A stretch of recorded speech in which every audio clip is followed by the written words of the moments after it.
Hello everyone, कैसे हैं दोस्तों। मैं इस वीडियो में बात करने वाला हूं एनबीएस नॉन टीचिंग पोस्ट के डॉक्यूमेंट वेरिफिकेशन के बारे में कि एनबीएस नॉन टीचिंग पोस्ट के डॉक्यूमेंट वेरिफिकेशन में डीबी में आपको कौन कौन से डॉक्यूमेंट्स लेकर के जाने हैं, आपके पास कौन कौन से कागजात होने चाहिए।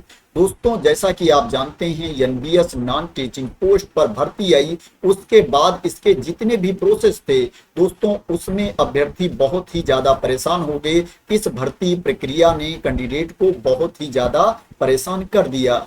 दोस्तों, क्या है, सबसे पहले एप्लीकेशन इनवाइट किया गया एनटीए के द्वारा, उसके बाद क्या है, भर्ती प्रोसेस से हटा दिया गया। एग्जाम करवाया गया सीबीएसई के द्वारा, एग्जाम में धांधली की खबर सामने आई। उसके बाद रिजल्ट को लेकर के, आंसर की को लेकर के क्लियरिटी नहीं थी। बड़ी मुश्किल से आंसर की जारी हुई, रिजल्ट जारी हुआ।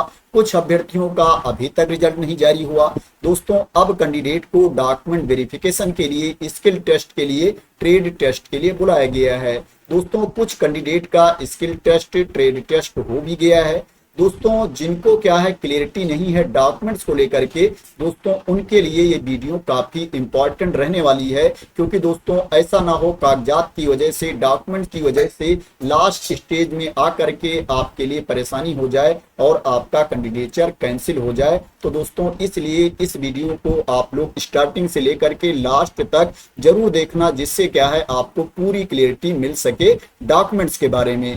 बात करें दोस्तों, आपको कौन कौन से डॉक्यूमेंट्स लेकर के जाने हैं, तो दोस्तों जितने भी आपके डॉक्यूमेंट्स हैं उनकी ओरिजिनल आपको कॉपी लेकर के जानी है। ओरिजिनल सर्टिफिकेट्स, टेस्टिमोनियल्स आपको लेकर के जाने हैं। क्लास 10th से लेकर के और आगे तक जो भी आपने अपने एप्लीकेशन फॉर्म में फिल करते टाइम दिखाया है, उसको दोस्तों आपको लेकर के जाना है। अगर आपने 10वीं दिखा रखा है, 12वीं दिखा रखा है, ग्रेजुएशन दिखा रखा है, जो भी क्वालिफिकेशन आपने दिखाया है उसकी सर्टिफिकेट और मार्कशीट आपको लेकर के जानी है। उससे रिलेटेड जो भी डॉक्यूमेंट्स हैं आपको ओरिजिनल भी लेकर के जाना है और उसकी फोटो कॉपी लेकर के जाना है, जो स्व प्रमाणित होनी चाहिए।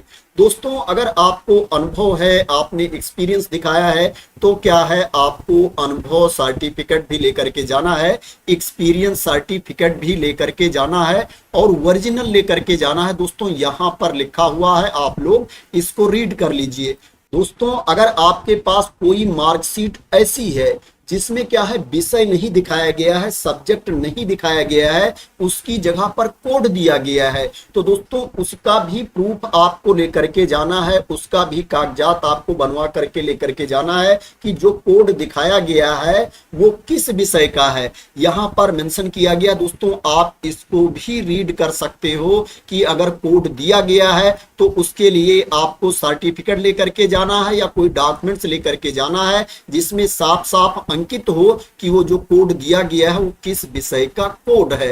अगर आपके पास मार्कशीट है जिसमें क्या है, मार्क्स की जगह पर, अंक की जगह पर ग्रेड दिया गया है, तो दोस्तों उस ग्रेड को अंक में कैसे कन्वर्ट किया जाएगा उसका भी फार्मूला आपके पास होना चाहिए। उसके बारे में भी यहाँ पर इंफॉर्मेशन दी गई है, इसको भी आप देख सकते हो। और दोस्तों, अगर क्या है, आपके पास मार्कशीट है, उसमें सब्जेक्ट दिया गया है, उसके सामने अंक दिया गया है, मार्क्स दिया गया है, तो आपको इन सब चीजों की जरूरत नहीं है। सिंपल क्या है, आपको ओरिजिनल मार्कशीट लेकर के जानी है, ओरिजिनल सर्टिफिकेट लेकर के जाने हैं और उनकी फोटो कॉपी लेकर के जानी है।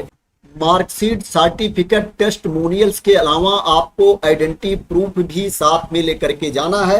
ओरिजिनल आईडी कार्ड आपको साथ में लेकर के जाना है। इसके अलावा 2 पासपोर्ट साइज का लेटेस्ट फोटोग्राफ भी आपको लेकर के जाना है।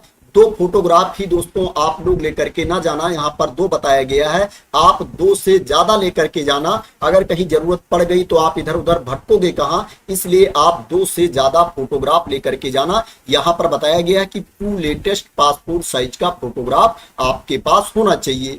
इसके अलावा दोस्तों, जो आपने ऑनलाइन एप्लीकेशन फिल किया था, फिल करने के बाद जो आपने डाउनलोड किया था, आपको डाउनलोडेड कॉपी भी लेकर के जानी है अपने एप्लीकेशन फॉर्म की। और दोस्तों, जितने भी आपके एडमिट कार्ड हैं, कॉल लेटर हैं, उनको भी आपको साथ में लेकर के जाना है। कंप्यूटर बेस्ड टेस्ट सीबीटी का कॉल लेटर, एडमिट कार्ड आपको अपने साथ लेकर के जाना है। डॉक्यूमेंट वेरिफिकेशन का कॉल लेटर है तो उसको भी आपको अपने साथ लेकर के जाना है। यहाँ पर बिल्कुल क्लियर मेंशन किया गया है कि जितने भी आपके कॉल लेटर हैं उनको लेकर के जाना है, और जो आपका ऑनलाइन एप्लीकेशन फॉर्म है जिसको आपने डाउनलोड किया है उसको भी लेकर के आपको जाना है। इसके अलावा दोस्तों अगर आप रिजर्वेशन चाहते हैं, छूट चाहते हैं, तो उससे रिलेटेड सर्टिफिकेट कागजात भी आपको लेकर के जाना है। अगर आप एससी कैटेगरी के कैंडिडेट हो, एसटी कैटेगरी के कैंडिडेट हो, ओबीसी कैटेगरी के कैंडिडेट हो, पीडब्ल्यूबीडी कैटेगरी के कैंडिडेट हो, या ईडब्ल्यूएस कैटेगरी के कैंडिडेट हो, या एक्स सर्विसमैन हो, तो उससे रिलेटेड सर्टिफिकेट आपके पास होनी चाहिए, उससे रिलेटेड डॉक्यूमेंट आपके पास होना चाहिए। और जो डॉक्यूमेंट्स आपके पास होना चाहिए, सेंट्रल गवर्नमेंट की सर्विस के लिए जो फॉर्मेट होता है उसी फॉर्मेट में आपके पास होना चाहिए। जो ओबीसी सर्टिफिकेट आपके पास होनी चाहिए, गवर्नमेंट ऑफ इंडिया के फॉर्मेट में आपके पास होनी चाहिए। दोस्तों यहाँ पर क्लियर मेंशन किया गया है, आप लोग इसको रीड कर लीजिए। दोस्तों ईडब्ल्यूएस सर्टिफिकेट की बात करें, जिसको लेकर के बहुत से कैंडिडेट कंफ्यूज रहते हैं, बार बार कमेंट करते रहते हैं कि ईडब्ल्यूएस सर्टिफिकेट कब का होना चाहिए।